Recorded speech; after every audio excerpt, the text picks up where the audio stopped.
Hi ನಮಸ್ತೆ ಎಲ್ರಿಗೂ, ಹೇಗಿದ್ದೀರಾ? ವೆಲ್ಕಮ್ ಟು ಮಾಹಿತಿ ಯೂಟ್ಯೂಬ್ ಚಾನಲ್. ಮಾಹಿತಿ ಯೂಟ್ಯೂಬ್ ಚಾನಲ್ನ ಮತ್ತೊಂದು ವಿಡಿಯೋಗೆ ಸ್ವಾಗತ. ನಾನಿವತ್ತು ನಿಮಗೆ ತಿಳಿಸೋಕೆ ಬಂದಿರೋ ವಿಷಯ ಏನಪ್ಪ ಅಂದರೆ, ಗ್ರಹ ಸಂಚಾರದ ಪ್ರಭಾವವು ತುಲಾರಾಶಿಯವರ ಗುಣ, ಸ್ವಭಾವ, ವ್ಯಕ್ತಿತ್ವದಲ್ಲಿ ಯಾವೆಲ್ಲ ರೀತಿಯ ಬದಲಾವಣೆಯನ್ನು ತರಲಿದೆ. ಹಾಗೆ ಈ ಸಮಯದಲ್ಲಿ ಗ್ರಹ ಸಂಚಾರದ ಪ್ರಭಾವವು ನಿಮ್ಮ ಜೀವನದ ವಿವಿಧ ಕ್ಷೇತ್ರಗಳಲ್ಲಿ, ಅಂಶಗಳಲ್ಲಿ ಅಂದರೆ ವೃತ್ತಿ, ವ್ಯವಹಾರ, ಆರ್ಥಿಕತೆ, ಆರೋಗ್ಯ, ಶಿಕ್ಷಣ, ಕುಟುಂಬದಲ್ಲಿ ಯಾವೆಲ್ಲ ಪ್ರಮುಖ ಬದಲಾವಣೆಯನ್ನು ತರಲಿದೆ, ಯಾವ ರೀತಿಯ ಎಚ್ಚರಿಕೆಯ ಕ್ರಮಗಳನ್ನು ಯಾವ ಸಮಯದಲ್ಲಿ ವಹಿಸಬೇಕು ಎಂಬುದನ್ನು ಇವತ್ತಿನ ವಿಡಿಯೋದಲ್ಲಿ ವಿವರವಾಗಿ ತಿಳಿಸ್ಕೊಟ್ಟಿರ್ತೀನಿ. ಅದಕ್ಕೋಸ್ಕರ ಇಲ್ಲಿಂದ ಕೊನೆವರೆಗೂ ವಿಡಿಯೋನ ಸ್ಕಿಪ್ ಮಾಡಲೇ ನೋಡಿ. ಹಾಗೆ ಯಾರಿನ್ನೂ ಚಾನಲ್ಗೆ ಸಬ್ಸ್ಕ್ರೈಬ್ ಮಾಡ್ಕೊಂಡಿಲ್ಲ, ಚಾನಲ್ಗೆ ಸಬ್ಸ್ಕ್ರೈಬ್ ಮಾಡಿಕೊಂಡು ಇವತ್ತಿನ ವಿಡಿಯೋ ಕಮೆಂಟ್ ಬಾಕ್ಸ್ನಲ್ಲಿ ಓಂ ಮಹಾಲಕ್ಷ್ಮಿಯೇ ನಮಃ, ಬೃಹಸ್ಪತಿಯೇ ನಮಃ ಅಂದರೆ ಗುರುದೇವಾಯ ನಮಃ ಎಂಬ ಕಮೆಂಟ್ ಮಾಡಿ. ಇದು ನಿಮಗೆ ನಿಮ್ಮ ಜೀವನದ ವಿವಿಧ ಅಂಶಗಳಲ್ಲಿ ಸಕಾರಾತ್ಮಕ ಪ್ರಭಾವವನ್ನು ನೋಡುವಂತೆ ಮಾಡಲಿದೆ. ಇದರಿಂದಾಗಿ ನೀವು ಅತ್ಯಂತ ಹೆಚ್ಚಿನ ಶುಭ ಫಲಿತಾಂಶವನ್ನು ನೋಡಲು ಇದು ಸಹಕಾರಿಯಾಗಿರಲಿದೆ. ಈಗ ನಾವು ನೋಡೋಣ, ತುಲಾರಾಶಿಗೆ ಸೇರಿದ ವ್ಯಕ್ತಿಗಳ ವ್ಯಕ್ತಿತ್ವ, ಗುಣ, ಸ್ವಭಾವ ಮತ್ತು ತಮ್ಮ ವೃತ್ತಿ ಕ್ಷೇತ್ರದಲ್ಲಿ ಆಗುವ ಅನೇಕ ರೀತಿಯ ಬದಲಾವಣೆಗೆ ಗ್ರಹ ಸಂಚಾರವು ಯಾವ ರೀತಿಯ ಪ್ರಭಾವವನ್ನು ಬೀರಲಿದೆ ಎಂದು. 12 ರಾಶಿಗಳಲ್ಲಿ ತುಲಾರಾಶಿಯು 7ನೇ ರಾಶಿ ಚಕ್ರವಾಗಿದೆ. ಹೆಸರೇ ಸೂಚಿಸುವಂತೆ ಸಮತೋಲನ ಸ್ವಭಾವವನ್ನು ಇವರು ಹೊಂದಿರುವುದನ್ನು ನಾವು ಕಾಣಬಹುದಾಗಿರಲಿದೆ. ರಾಶಿಚಕ್ರದಲ್ಲಿ 2 ಜೋಡಿ ಮಾಪಕಗಳು ಇರುವುದರಿಂದಾಗಿ ತುಲಾರಾಶಿಯವರು ಅವರ ವ್ಯಕ್ತಿತ್ವ ಹಾಗೂ ಆಲೋಚನೆಗಳು ಎರಡೂ ಕಡೆ ಸಮತೋಲನವನ್ನು ಸಾಧಿಸುತ್ತಾರೆ. ಈ ರಾಶಿಚಕ್ರದ ವ್ಯಕ್ತಿತ್ವ, ಪ್ರೀತಿ, ಸ್ನೇಹ, ಸಂಬಂಧಗಳು, ವೃತ್ತಿ ಜೀವನ ಹಾಗೂ ಇನ್ನಿತರ ವಿಷಯಗಳ ಬಗ್ಗೆ ನಾವು ಇವತ್ತಿನ ವಿಡಿಯೋದಲ್ಲಿ ತಿಳಿಯೋಣ. ತುಲಾರಾಶಿಗೆ ಸೇರಿದ ಜನರು ಸಮಾನತೆಯನ್ನು ಗೌರವಿಸುವ ಸ್ವಭಾವವನ್ನು ಹೊಂದಿರುತ್ತಾರೆ. ತುಲಾರಾಶಿಯವರು ಸಮಾನತೆ ಮತ್ತು ನ್ಯಾಯವನ್ನು ಗೌರವಿಸುವ ವ್ಯಕ್ತಿಗಳಾಗಿದ್ದು, ಸಹಜವಾಗಿಯೇ ಇವರು ಶಮನವನ್ನು ದೂರ ಮಾಡುವವರು ಹಾಗೂ ಸಾಮರಸ್ಯವನ್ನು ಕಾಪಾಡುವವರು. ಹೆಚ್ಚಿನವರು ಸಂಘರ್ಷ, ವಾದಗಳಿಂದ ದೂರವಿರುತ್ತಾರೆ ಹಾಗೂ ಜಗಳ, ಭಿನ್ನಾಭಿಪ್ರಾಯಗಳನ್ನು ಸೃಷ್ಟಿಸಲು ಮುಂದುವರಿಯಲು ಬಿಡುವುದಿಲ್ಲ. ಈ ಕಾರಣದಿಂದಾಗಿ ಉತ್ತಮ ವ್ಯಕ್ತಿಯಾಗಿ ಗುರುತಿಸಿಕೊಳ್ಳುತ್ತಾರೆ. ಸೌಹಾರ್ದ, ಸ್ನೇಹಪರ ಮತ್ತು ಆಕರ್ಷಣಾ ವ್ಯಕ್ತಿಗಳು ಇವರಾಗಿದ್ದು, ಸ್ನೇಹದಲ್ಲಿ ಹೆಚ್ಚಿನ ಜನಪ್ರಿಯತೆಯನ್ನು ಹೊಂದಿರುತ್ತಾರೆ. ತುಲಾರಾಶಿಗೆ ಸೇರಿದ ಜನರ ಸ್ವಭಾವದ ಬಗ್ಗೆ ನಾವು ತಿಳಿಯುವುದಾದರೆ, ಇವರ ಸ್ವಭಾವದ ಮುಖ್ಯ ಗುಣವೆಂದರೆ ಎಲ್ಲದರಲ್ಲೂ ಕಾಣುವ ಸಮತೋಲನ ಪ್ರಜ್ಞೆ. ಅದು ಮನೆಯಲ್ಲೇ ಆಗಲಿ, ಕೆಲಸದ ಸ್ಥಳದಲ್ಲೇ ಆಗಲಿ ಅಥವಾ ತಮ್ಮ ಸುತ್ತಮುತ್ತಲಿನ ಸ್ಥಳದಲ್ಲಿ ಎಲ್ಲ ಕಡೆಯೂ ಕೂಡ ಹೇಗೆ ಸಮತೋಲನವನ್ನು ಕಾಪಾಡಿಕೊಳ್ಳಬೇಕು ಎನ್ನುವುದನ್ನು ಇವರು ತಿಳಿದಿರುತ್ತಾರೆ. ತುಲಾರಾಶಿಗೆ ಸೇರಿದ ಜನರು ತುಂಬ ಬುದ್ಧಿವಂತರಾಗಿರುತ್ತಾರೆ. ಇವರು ಪ್ರಾಯೋಗಿಕ ಪ್ರಜ್ಞೆಯನ್ನು ಕೂಡ ಹೊಂದಿರುತ್ತಾರೆ. ಪ್ರಾಯೋಗಿಕ ಪರಿಹಾರಗಳಿಗಾಗಿ ಹೆಚ್ಚು ಪ್ರಯತ್ನಿಸುತ್ತಾರೆ. ಶಕ್ತಿವಂತರಾಗಿರುವ ಇವರು ಜಾಗರೂಕರು ಹಾಗೂ ಚುರುಕು ಬುದ್ಧಿಯನ್ನು ಹೊಂದಿರುವವರಾಗಿರುತ್ತಾರೆ. ಸಕಾರಾತ್ಮಕ, ಸಹಾಯ ಮಾಡುವ, ಸಂತೋಷ ನೀಡುವ ಮತ್ತು ಸ್ನೇಹಪರ ಸ್ವಭಾವದವರು ಕೂಡ ಇವರಾಗಿರುತ್ತಾರೆ. ಇವರು ಕೆಲವೊಮ್ಮೆ ತಮ್ಮ ತಲೆಯನ್ನು ಸುತ್ತುತ್ತಿರುವ ವಿಚಾರಗಳತ್ತ ಹೆಚ್ಚು ಗಮನ ವಹಿಸುತ್ತಾರೆ. ಇಂತಹ ಸಂದರ್ಭದಲ್ಲಿ ಇವರು ಸಂಪೂರ್ಣವಾಗಿ ನಕಾರಾತ್ಮಕವಾಗಿ ಯೋಚನೆ ಮಾಡಬಹುದು ಅಥವಾ ಇವರ ನೋವುಗಳೊಂದಿಗೆ ಕಿವಿಗೊಡುವುದಿಲ್ಲ. ಹಾಗೆ ತುಲಾರಾಶಿಗೆ ಸೇರಿದ ಜನರ ಪ್ರೀತಿ, ಸ್ನೇಹದ ಬಗ್ಗೆ ನಾವು ಹೇಳುವುದಾದರೆ, ಈ ರಾಶಿಯಡಿ ಜನಿಸಿರುವ ವ್ಯಕ್ತಿಗಳು ತಮ್ಮ ಜೀವನ ಸಂಗಾತಿಯವರನ್ನು ಹುಡುಕಲು ಹೆಚ್ಚು ಸಮಯ ತೆಗೆದುಕೊಳ್ಳುತ್ತಾರೆ. ಪ್ರೀತಿಯಲ್ಲಿರುವವರು ತಮ್ಮ ಸಂಬಂಧವನ್ನು ಸುಗಮವಾಗಿ ಮುಂದುವರಿಸಲು ತಮ್ಮ ಕೈಲಾದಷ್ಟು ಪ್ರಯತ್ನವನ್ನು ಮಾಡುತ್ತಾರೆ. ಇವರು ಒಂಟಿಯಾಗಿ ಕಾಣುವುದು ಅಪರೂಪವಾಗಿರಲಿದೆ. ಯಾವಾಗಲೂ ಜನರಿಂದ ಸುತ್ತುವರೆದಿರುತ್ತಾರೆ. ಪ್ರೇಮಿಯಾಗಿ ತಮ್ಮ ಭಾವನೆಗಳನ್ನು ಹಂಚಿಕೊಳ್ಳುತ್ತಾರೆ. ಸೃಜನಶೀಲರು ಆಗಿರುವ ಈ ವ್ಯಕ್ತಿಗಳು ತಮ್ಮ ಸಮತೋಲನವನ್ನು ಸಾಧಿಸಿಕೊಳ್ಳುವಲ್ಲಿ ಹೆಚ್ಚಿನ ಪ್ರಾಮುಖ್ಯತೆಯನ್ನು ನೀಡುತ್ತಾರೆ. ಮಾತು ಮತ್ತು ಪ್ರೀತಿಯ ಮೂಲಕ ತಮ್ಮ ಸಂಗಾತಿಗೆ ತೃಪ್ತಿಯನ್ನು ನೀಡಲು ಇಷ್ಟಪಡುತ್ತಾರೆ. ಸಮತೋಲನವನ್ನು ಸಾಧಿಸಲು ಇವರು ಮಾಡುವ ಮೋಡಿ ಹಾಗೂ ಸಮರ್ಪಣೆ ಇವರನ್ನು ಉತ್ತಮ ಸಂಗಾತಿಯನ್ನಾಗಿ ಮಾಡುತ್ತದೆ. ಇನ್ನು ಇವರ ಗುಣಲಕ್ಷಣದ ಬಗ್ಗೆ ನಾವು ತಿಳಿಯುವುದಾದರೆ, ತುಲಾರಾಶಿಯವರು ದಯಾಶೀಲರು, ಸೌಮ್ಯ ಸ್ವಭಾವದವರು, ಸೌಂದರ್ಯವಂತರು ಮತ್ತು ಶಾಂತಿಪ್ರಿಯರು. ಪ್ರತಿಯೊಬ್ಬರನ್ನು ಹೇಗಾದರೂ ಆಗಲಿ ಸಂತೋಷದಲ್ಲಿಡಬೇಕು ಎಂದು ಪ್ರಯತ್ನಿಸುವವರು. ಇವರಂತೆ ಇನ್ನೊಬ್ಬರಿಲ್ಲ. ಇದೇ ಕಾರಣಕ್ಕಾಗಿ ಒತ್ತಡಕ್ಕೂ ಒಳಗಾಗಬಹುದು. ಇವರು ಬಹಳ ಸಕಾರಾತ್ಮಕ ಗುಣವನ್ನು ಹೊಂದಿರುತ್ತಾರೆ. ಜೊತೆಗೆ ನಕಾರಾತ್ಮಕ ಗುಣವೂ ಕೂಡ ಇರುತ್ತದೆ. ಚಿಂತನಾಶೀಲರಾಗಿರುವ ಇವರು ಯಾರಲ್ಲೂ ಪಕ್ಷಪಾತ ಮಾಡದ ಆಕರ್ಷಣೆಯ ವ್ಯಕ್ತಿತ್ವವನ್ನು ಹೊಂದಿರುತ್ತಾರೆ. ಸಾಧಾರಣ ವ್ಯಕ್ತಿಯಾದ ಇವರು ಎಲ್ಲದಕ್ಕೂ ಹೊಂದಿಕೊಳ್ಳಬಲ್ಲರು. ಮನವೊಲಿಸುವ ಸ್ವಭಾವದವರು. ಪ್ರೀತಿಯಿಂದ ಹರ್ಷಚಿತ್ತದಿಂದ ಸಹಾನುಭೂತಿ ತೋರುವ ಇವರು ಉದಾರ ಮನಸ್ಸಿನವರು. ಚಾತುರ್ಯ ಮತ್ತು ಸಮತೋಲನ ಇವೆಲ್ಲವೂ ಇವರ ಸಕಾರಾತ್ಮಕ ಗುಣಗಳಾದರೆ ತೀರ್ಮಾನಕ್ಕೆ ಬರಲಾಗದಿರುವುದು ಉಗ್ರ ಸ್ವಭಾವ, ಅಜಾಗರೂಕತೆ, ಆತುರ, ಹುಚ್ಚ ಧೈರ್ಯ, ಸೂಕ್ತ ಮನಸ್ಸು ಹಾಗೆ ಇತರ ಅಭಿಪ್ರಾಯಗಳನ್ನು ಕಡೆಗಣಿಸುವುದು ಇತರ ನಕಾರಾತ್ಮಕ ಗುಣಗಳನ್ನು ಕೂಡ ಇವರು ಹೊಂದಿರುತ್ತಾರೆ.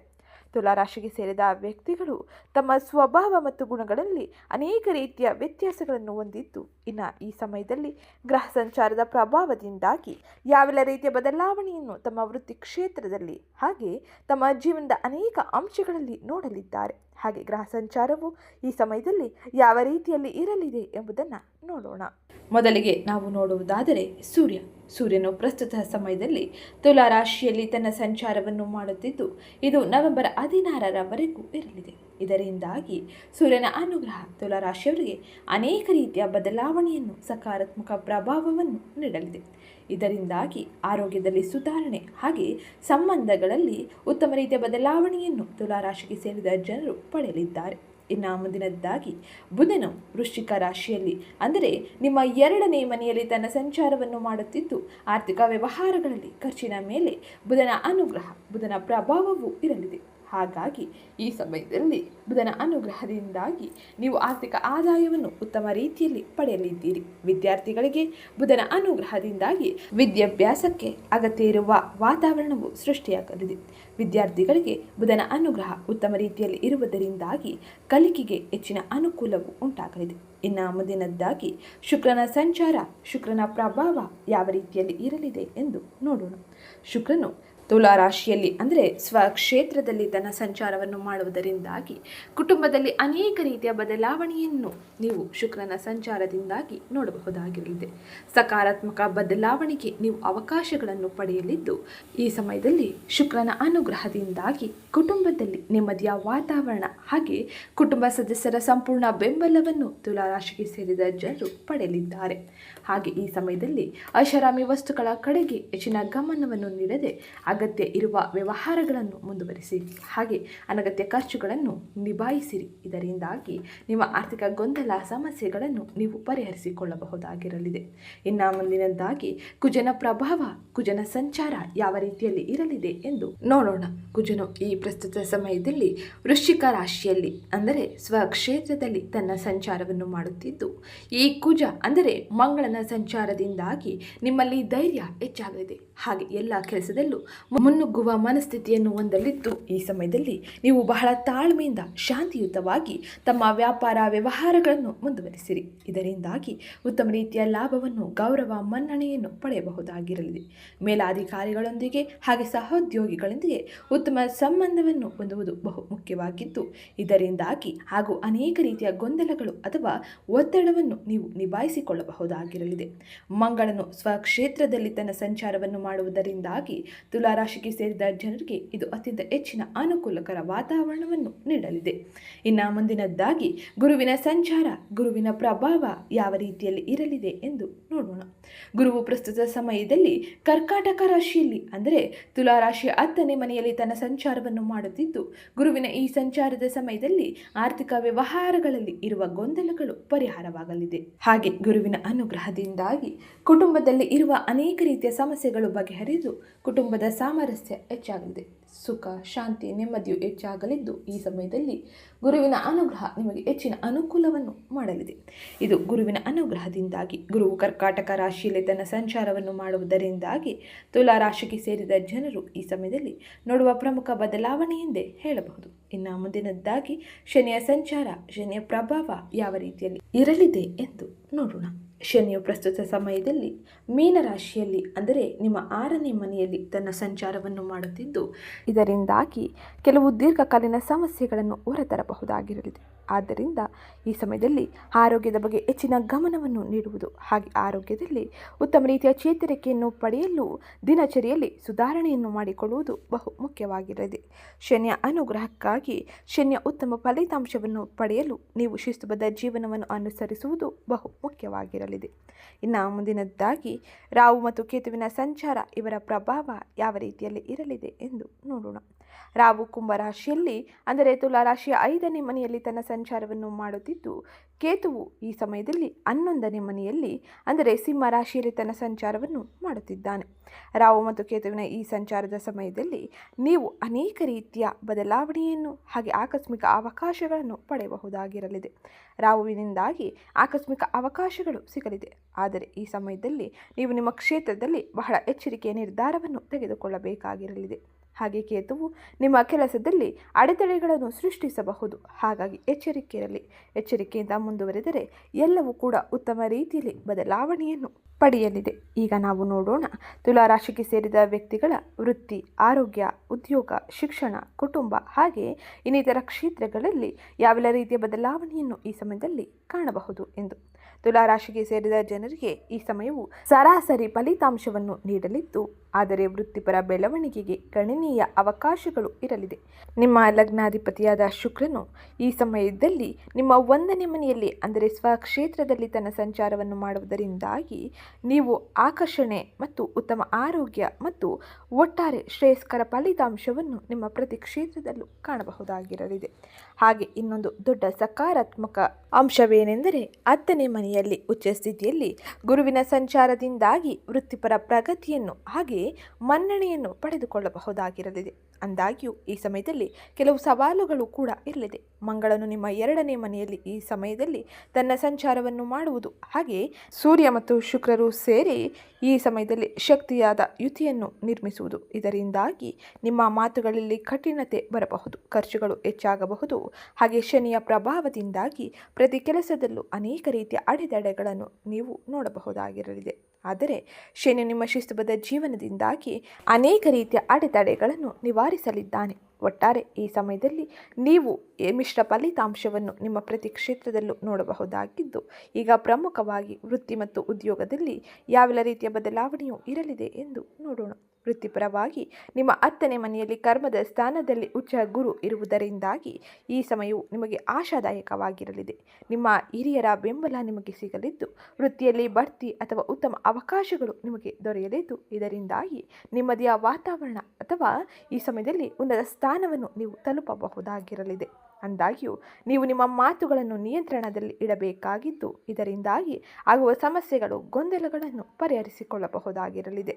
ಹಾಗೆ 2ನೇ ಮನೆಯಲ್ಲಿ ಸೂರ್ಯನ ತನ್ನ ಪ್ರವೇಶವನ್ನು ಪಡೆದ ನಂತರ ಹಾಗೆ ಮಂಗಳನಿಂದಾಗಿ ನೀವು ವಾದಗಳಿಗೆ ಇಳಿಯಬಹುದು. ವಾದಗಳನ್ನು ತಪ್ಪಿಸಿ ಹಾಗೆ ತಾಳ್ಮೆಯಿಂದ ಎಲ್ಲರಿಗೂ ನಿಮ್ಮ ಮಾತುಗಳನ್ನು ಅರ್ಥೈಸಿ.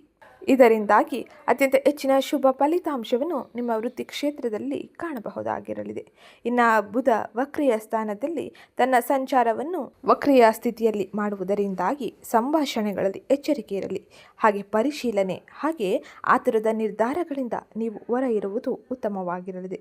ಯಾವುದೇ ರೀತಿಯ ಆತುರದ ನಿರ್ಧಾರಗಳನ್ನು ಈ ಸಮಯದಲ್ಲಿ ಉದ್ಯೋಗ ಮತ್ತು ವೃತ್ತಿ ಜೀವನದಲ್ಲಿ ತೆಗೆದುಕೊಳ್ಳಬೇಡಿ. ಹೂಡಿಕೆಗಳಲ್ಲಿ ಬಹಳ ಎಚ್ಚರಿಕೆ ಇರಲಿ. ಆತುರದ ಹೂಡಿಕೆಯು ನಿಮಗೆ ಆಪತ್ತನ್ನು, ತೊಂದರೆಯನ್ನು ತರಬಹುದಾಗಿರಲಿದೆ. ಇದು ಈ ಸಮಯದಲ್ಲಿ ಉದ್ಯೋಗ ಮತ್ತು ವೃತ್ತಿ ಕ್ಷೇತ್ರದಲ್ಲಿ ನೀವು ನೋಡುವ ಪ್ರಮುಖ ಬದಲಾವಣೆ ಎಂದೇ ಹೇಳಬಹುದು.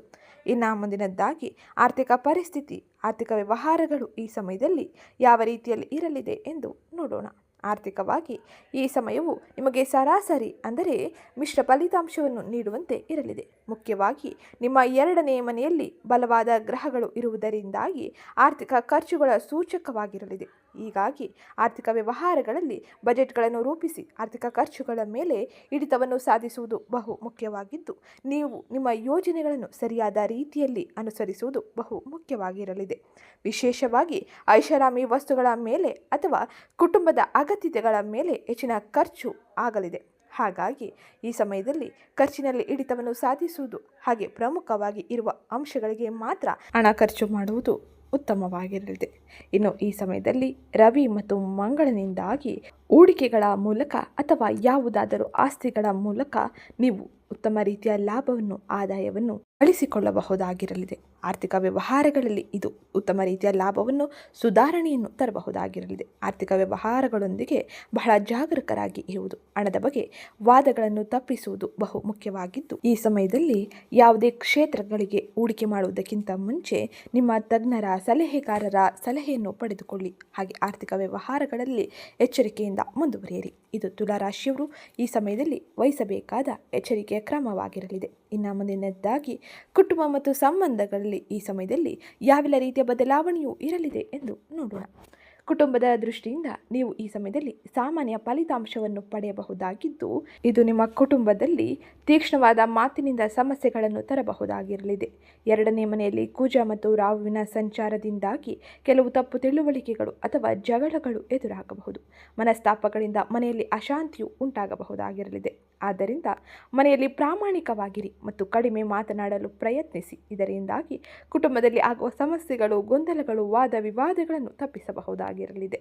ಐದನೇ ಮನೆಯಲ್ಲಿ ರಾಹು ಇರುವುದರಿಂದಾಗಿ ನಿಮ್ಮ ಮಕ್ಕಳಿಗೆ ಗಮನ ಹೆಚ್ಚಾಗಿ ನೀಡಬೇಕಾಗಿರಲಿದೆ. ಆದರೆ ಅವರು ತಮ್ಮ ಕ್ಷೇತ್ರಗಳಲ್ಲಿ ಚೆನ್ನಾಗಿಯೇ ತಮ್ಮ ಪ್ರತಿಭೆಯನ್ನು ತೋರಿಸಲಿದ್ದಾರೆ. ಆದರೆ ಮಕ್ಕಳ ವಿಚಾರದಲ್ಲಿ ಎಚ್ಚರಿಕೆ ಇರಲಿ. ಹಾಗೆ ಅವರ ವಿಷಯದಲ್ಲಿ ಒಂದಿಷ್ಟು ಸೂಕ್ಷ್ಮ ಗಮನವನ್ನು ಇಡುವುದು ಬಹು ಮುಖ್ಯವಾಗಿದ್ದು, ತಂದೆ ತಾಯಿಯ ಆರೋಗ್ಯದ ಮೇಲೆ ಹೆಚ್ಚಿನ ಜಾಗರೂಕರಾಗಿರಿ. ಹಾಗೆ ನಿಮ್ಮ 1ನೇ ಮನೆಯಲ್ಲಿ ಶುಕ್ರನು ತನ್ನ ಸಂಚಾರವನ್ನು ಮಾಡುವುದರಿಂದಾಗಿ ಸಾಮರಸ್ಯಕ್ಕೆ ಹೆಚ್ಚಿನ ಅವಕಾಶಗಳನ್ನು ನೀಡಲಿದ್ದು, ಆಹ್ಲಾದಕರ ಸಂಭಾಷಣೆಗೆ ಇದು ನಿಮಗೆ ಉತ್ತಮ ಸಮಯವಾಗಿರಲಿದೆ. ಆದರೆ ತೀಕ್ಷ್ಣ ಮಾತುಗಳನ್ನು ತಪ್ಪಿಸಿ ಅಥವಾ ನಿಮ್ಮ ಮಾತುಗಳನ್ನು ಅವರಿಗೆ ಅರ್ಥವಾಗುವಂತೆ ತಿಳಿಸಿ. ಇದು ನಿಮ್ಮ ಕುಟುಂಬ ಮತ್ತು ಸಂಬಂಧಗಳಲ್ಲಿ ಎಚ್ಚರಿಕೆ ವಹಿಸಬೇಕಾದ ಪ್ರಮುಖ ಅಂಶವಾಗಿರಲಿದೆ. ಹಾಗೆ ಇನ್ನು ಮುಂದಿನದ್ದಾಗಿ ಆರೋಗ್ಯ ಪರಿಸ್ಥಿತಿಯು ಯಾವ ರೀತಿಯಲ್ಲಿ ಇರಲಿದೆ, ಆರೋಗ್ಯದಲ್ಲಿ ಯಾವ ರೀತಿ ಎಚ್ಚರಿಕೆಯನ್ನು ವಹಿಸಬೇಕು ಎಂಬುದನ್ನು ತಿಳಿಯೋಣ. ಅದಕ್ಕಿಂತ ಮುಂಚೆ ಯಾರೇನೂ ಚಾನಲ್ಗೆ ಸಬ್ಸ್ಕ್ರೈಬ್ ಮಾಡಿಕೊಂಡಿಲ್ಲ, ಚಾನಲ್ಗೆ ಸಬ್ಸ್ಕ್ರೈಬ್ ಮಾಡಿಕೊಳ್ಳಿ. ವಿಡಿಯೋಗೊಂದು ಲೈಕ್ ಮಾಡೋದನ್ನ ಮರ್ತಿದ್ರೆ ವಿಡಿಯೋಗೊಂದು ಲೈಕ್ ಮಾಡಿ. ಆರೋಗ್ಯದ ದೃಷ್ಟಿಯಿಂದ ಈ ಸಮಯವು ನಿಮಗೆ ತುಂಬ ಚೆನ್ನಾಗಿರಲಿದೆ. ವಿಶೇಷವಾಗಿ ನೀವು ಈ ಸಮಯದಲ್ಲಿ ಶುಕ್ರನ ಅನುಗ್ರಹದಿಂದಾಗಿ, ಶುಕ್ರನು ನಿಮ್ಮ ಲಗ್ನದ ಮನೆಯಲ್ಲಿ ತನ್ನ ಸಂಚಾರವನ್ನು ಮಾಡುವುದರಿಂದಾಗಿ ಅತ್ಯಂತ ಹೆಚ್ಚಿನ ಆರೋಗ್ಯದಲ್ಲಿ ಚೇತರಿಕೆಯನ್ನು ಕಾಣಬಹುದಾಗಿರಲಿದೆ. 6ನೇ ಮನೆಯಲ್ಲಿ ಶನಿ ಕೆಲವು ದೀರ್ಘಕಾಲೀನ ಸಮಸ್ಯೆಗಳನ್ನು ಹೊರತರಬಹುದು. ಆದರೆ ಆರೋಗ್ಯದಲ್ಲಿ ನೀವು ಸುಧಾರಣೆಯನ್ನು ತಂದುಕೊಳ್ಳುವುದು ಹಾಗೆ ನಿಮ್ಮ ದಿನಚರಿಯಲ್ಲಿ ಚೇತರಿಸಿಕೊಳ್ಳುವುದರಿಂದಾಗಿ ಉತ್ತಮ ರೀತಿಯ ಆರೋಗ್ಯವನ್ನು ನೀವು ಕಾಣಬಹುದಾಗಿರಲಿದೆ. ಆದರೆ ಅವುಗಳನ್ನು ನಿರ್ವಹಿಸಲು ಉತ್ತಮ ರೀತಿಯ ಮಾರ್ಗಗಳ ಅನುಸಾರವನ್ನು ಮಾಡಬೇಕಾಗಿರಲಿದೆ. ಹಾಗೆ ಈ ಸಮಯದಲ್ಲಿ ತುಲಾರಾಶಿಗೆ ಸೇರಿದ ಜನರ ಕಣ್ಣಿನ ಅಥವಾ ಗಂಟಲಿನ ಸೋಂಕುಗಳು ಅಥವಾ ಮುಖ, ತಲೆಗೆ ಸಣ್ಣ ಗಾಯಗಳು ಆಗಬಹುದು. ಈ ಸಮಯದಲ್ಲಿ ಬಹಳ ಎಚ್ಚರಿಕೆ ಇರಲಿ. ವಿಶೇಷವಾಗಿ ನೀವು ವಾಹನವನ್ನು ಚಲಿಸುವಾಗ ಜಾಗರೂಕರಾಗಿ ಇರಬೇಕಾಗಿರಲಿದೆ. ಜೊತೆಗೆ ನೀವು ಹರಿತ ವಸ್ತುಗಳನ್ನು, ಯಂತ್ರಗಳನ್ನು ಬಳಸುವಾಗ ಬಹಳ ಎಚ್ಚರಿಕೆ ಇರಲಿ. ನಿಮ್ಮ ದಿನಚರಿಯಲ್ಲಿ ಯೋಗ, ಧ್ಯಾನದಂಥ ಚಟುವಟಿಕೆಗಳನ್ನು ಅಳವಡಿಸಿಕೊಂಡರೆ ಉತ್ತಮ ರೀತಿಯ ಆರೋಗ್ಯವನ್ನು ಕಾಪಾಡಿಕೊಳ್ಳಬಹುದಾಗಿರಲಿದೆ. ಇನ್ನು ಮುಂದಿನದ್ದಾಗಿ ವ್ಯಾಪಾರ ಅಂದರೆ ಸ್ವ ಉದ್ಯೋಗ ಮತ್ತು ಪಾಲುದಾರಿಕೆ ವ್ಯವಹಾರವನ್ನು ಮಾಡುವ ತುಲಾರಾಶಿಗೆ ಸೇರಿದ ವ್ಯಕ್ತಿಗಳು ವ್ಯಾಪಾರ ವ್ಯವಹಾರಗಳಲ್ಲಿ ಮಿಶ್ರ ಫಲಿತಾಂಶವನ್ನು ನೋಡಲಿದ್ದಾರೆ. 10ನೇ ಮನೆಯಲ್ಲಿ ಉಚ್ಚ ಸ್ಥಿತಿಯಲ್ಲಿ ಗುರುವಿನ ಸಂಚಾರದಿಂದಾಗಿ ವ್ಯಾಪಾರ ವ್ಯವಹಾರಗಳಲ್ಲಿ ಬೆಳವಣಿಗೆ ಮತ್ತು ವಿಸ್ತರಣೆಗೆ ಉತ್ತಮ ರೀತಿಯ ಬೆಂಬಲವನ್ನು ನೀಡಲಿದ್ದಾನೆ. ಗುರುವಿನ ಅನುಗ್ರಹ ಉತ್ತಮ ರೀತಿಯಲ್ಲಿ ಇರಲಿದ್ದು, ನೀವು ಈ ಸಮಯದಲ್ಲಿ ಬಯಸಿದ ಫಲಿತಾಂಶವನ್ನು, ಆದಾಯವನ್ನು ಪಡೆಯಬಹುದು. ಆದರೆ 6ನೇ ಮನೆಯಲ್ಲಿ ಶನಿ ಇರುವುದರಿಂದಾಗಿ ಸಿಬ್ಬಂದಿಯೊಂದಿಗೆ ಅಥವಾ ಸ್ಪರ್ಧಿಗಳೊಂದಿಗೆ ವಿಳಂಬವನ್ನು, ಸವಾಲುಗಳನ್ನು ತರಲಿದ್ದಾನೆ. ನೀವು ಈ ಸಮಯದಲ್ಲಿ ಲಾಭಗಳಿಗಾಗಿ ಹೆಚ್ಚಿನ ಶ್ರಮವನ್ನು ವಹಿಸಬೇಕಾಗಿರಲಿದೆ. ಸೇವೆ ಗುಣಮಟ್ಟವನ್ನು ಉತ್ತಮ ರೀತಿಯಲ್ಲಿ ಇರಿಸುವುದು ಹಾಗೆ ಹೂಡಿಕೆಗಳ ಬಗ್ಗೆ ಹೆಚ್ಚಿನ ಜಾಗರೂಕರಾಗಿರುವುದು ಬಹು ಮುಖ್ಯವಾಗಿದ್ದು, ಖರ್ಚುಗಳಿಂದಾಗಿ ನೀವು ನಿವ್ವಳ ಆರ್ಥಿಕ ಲಾಭವನ್ನು ಸಾಮಾನ್ಯವಾಗಿ ಪಡೆಯಲಿದ್ದೀರಿ. ಪಾಲುದಾರರೊಂದಿಗೆ ವಾದಗಳಿಂದ ದೂರವಿರಿ. ಇದರಿಂದಾಗಿ ವ್ಯಾಪಾರ ವ್ಯವಹಾರಗಳಲ್ಲಿ ಉತ್ತಮ ರೀತಿಯ ಫಲಿತಾಂಶವನ್ನು, ಬದಲಾವಣೆಯನ್ನು ಕಾಣಬಹುದಾಗಿರಲಿದೆ. ವ್ಯಾಪಾರಿಗಳು ಈ ಸಮಯದಲ್ಲಿ ತಮ್ಮ ಕ್ಷೇತ್ರಗಳಲ್ಲಿ ವಹಿಸಬೇಕಾದ ಎಚ್ಚರಿಕೆಯ ಕ್ರಮಗಳು ಇದಾಗಿದ್ದು, ಇನ್ನು ಮುಂದಿನದ್ದಾಗಿ ವಿದ್ಯಾರ್ಥಿಗಳ ಜೀವನದಲ್ಲಿ ಈ ಸಮಯದಲ್ಲಿ ಯಾವೆಲ್ಲ ರೀತಿಯ ಬದಲಾವಣೆಯೂ ಆಗಲಿದೆ, ಯಾವ ರೀತಿಯ ಎಚ್ಚರಿಕೆ ಕ್ರಮಗಳನ್ನು ನಿಮ್ಮ ವಿದ್ಯಾ ಕ್ಷೇತ್ರಗಳಲ್ಲಿ, ಶಿಕ್ಷಣ ಸಂಸ್ಥೆಗಳಲ್ಲಿ ವಹಿಸಬೇಕು ಎಂಬುದನ್ನು ತಿಳಿಯೋಣ. ವಿದ್ಯಾರ್ಥಿಗಳು ತಮ್ಮ ಅಧ್ಯಯನದ ಮೇಲೆ ಹೆಚ್ಚಿನ ಏಕಾಗ್ರತೆಯನ್ನು ವಹಿಸಬೇಕಾಗಿರಲಿದೆ. 5ನೇ ಮನೆಯಲ್ಲಿ ರಾಹು ವಿಚಲತೆಯನ್ನು ಮತ್ತು ಏಕಾಗ್ರತೆಯ ಕೊರತೆಯನ್ನು ಉಂಟು ಮಾಡಬಹುದಾಗಿರಲಿದೆ. ನೀವು ಬಹಳಷ್ಟು ಮಾನಸಿಕ ಒತ್ತಡವನ್ನು ಅಥವಾ ಅಧ್ಯಯನದ ಮೇಲೆ ಅನಾಸಕ್ತಿಯನ್ನು ಹೊಂದಲಿದ್ದೀರಿ. ಈ ಸಮಯದಲ್ಲಿ ಆಸಕ್ತಿಯ ಕೊರತೆಯಿಂದಾಗಿ ವಿದ್ಯಾಭ್ಯಾಸದಲ್ಲಿ ಉತ್ತಮ ರೀತಿಯ ಫಲಿತಾಂಶವನ್ನು ಪಡೆಯಲು ಸಾಧ್ಯವಾಗುವುದಿಲ್ಲ. ಹಾಗೆ ಈ ಸಮಯದಲ್ಲಿ ನಿಮ್ಮ ಸಮಸ್ಯೆಗಳ ನಿವಾರಣೆಗಾಗಿ ಯೋಗ ಧ್ಯಾನದಂಥ ಚಟುವಟಿಕೆಗಳನ್ನು ಅಳವಡಿಸಿಕೊಳ್ಳಿ. ಹಾಗೆ ಕೆಲವು ಸಮಯ ವಿಶ್ರಾಂತಿಯನ್ನು ಪಡೆದುಕೊಂಡು ಕಷ್ಟಪಟ್ಟು ನಿಮ್ಮ ಕೆಲಸವನ್ನು ಮಾಡುವುದು ಹಾಗೆ ನಿಮ್ಮ ವಿದ್ಯಾಭ್ಯಾಸಕ್ಕೆ ಹೆಚ್ಚಿನ ಗಮನವನ್ನು ನೀಡುವುದು ಬಹು ಮುಖ್ಯವಾಗಿರಲಿದೆ. ಇದರಿಂದಾಗಿ ಬಯಸಿದ ಫಲಿತಾಂಶವನ್ನು ಪಡೆಯಲು ಸಾಧ್ಯವಾಗಿರಲಿದೆ. ಹಾಗೆ ಶಿಕ್ಷಕರ ಮಾರ್ಗದರ್ಶನವನ್ನು ತಪ್ಪದೇ ಅನುಸರಿಸಿ, ಇದು ನಿಮಗೆ ಹೆಚ್ಚಿನ ಸಹಕಾರಿಯಾಗಿರಲಿದೆ. ಇದು ಇವತ್ತಿನ ವಿಡಿಯೋ ಆಗಿತ್ತು. ವಿಡಿಯೋ ಇಷ್ಟ ಆಗಿದ್ದಲ್ಲಿ ವಿಡಿಯೋಗೊಂದು ಲೈಕ್ ಮಾಡಿ, ಚಾನಲ್ಗೆ ಸಬ್ಸ್ಕ್ರೈಬ್ ಮಾಡ್ಕೊಳ್ಳೋದನ್ನ ಮರಿಬೇಡಿ. ಹಾಗೆ ಈ ಸಮಯದಲ್ಲಿ ಪ್ರತಿ ಶುಕ್ರವಾರದಂದು ಲಕ್ಷ್ಮೀ ದೇವಿಯನ್ನು ಪೂಜಿಸುವುದರಿಂದ ನೀವು ನಿಮ್ಮ ಆಕರ್ಷಣೆ ಮತ್ತು ಶ್ರೇಯಸ್ಕರ ಹೆಚ್ಚಿನ ಫಲಿತಾಂಶವನ್ನು ಪಡೆಯಬಹುದಾಗಿದ್ದು, ಬಿಳಿ ಬಣ್ಣದ ವಸ್ತು ಅಥವಾ ಸಿಹಿ ತಿಂಡಿಯನ್ನು ಇತರರಿಗೆ ದಾನ ಮಾಡಿ. ಇದರಿಂದಾಗಿ ಹೆಚ್ಚಿನ ಸಕಾರಾತ್ಮಕ ಬದಲಾವಣೆ ಹಾಗೆ ಶ್ರೇಯಸ್ಕರ ಫಲಿತಾಂಶವನ್ನು ನಿಮ್ಮ ಕ್ಷೇತ್ರಗಳಲ್ಲಿ ನೋಡಲು ಸಾಧ್ಯವಾಗಲಿದೆ. ಇನ್ನು ಈ ವಿಡಿಯೋ ಇಷ್ಟ ಆಗಿದ್ದಲ್ಲಿ ವಿಡಿಯೋಗೊಂದು ಲೈಕ್ ಮಾಡಿ, ಚಾನಲ್ಗೆ ಸಬ್ಸ್ಕ್ರೈಬ್ ಮಾಡ್ಕೊಳ್ಳಿ. ಹಾಗೆ ಈ ವಿಡಿಯೋನ ನಿಮ್ಮ ಕುಟುಂಬದವರಿಗೆ, ಸ್ನೇಹಿತರಿಗೆ ಮತ್ತು ತುಲಾ ರಾಶಿಗೆ ಸೇರಿದ ವ್ಯಕ್ತಿಗಳಿಗೆ ಶೇರ್ ಮಾಡಿ. ಹಾಗೆ ಇವತ್ತಿನ ವಿಡಿಯೋ ಕಮೆಂಟ್ ಬಾಕ್ಸ್ನಲ್ಲಿ ಓಂ ಮಹಾಲಕ್ಷ್ಮಿಯೇ ನಮಃ, ಗುರುದೇವಾಯ ನಮಃ ಎಂಬ ಕಮೆಂಟ್ ಮಾಡಿ.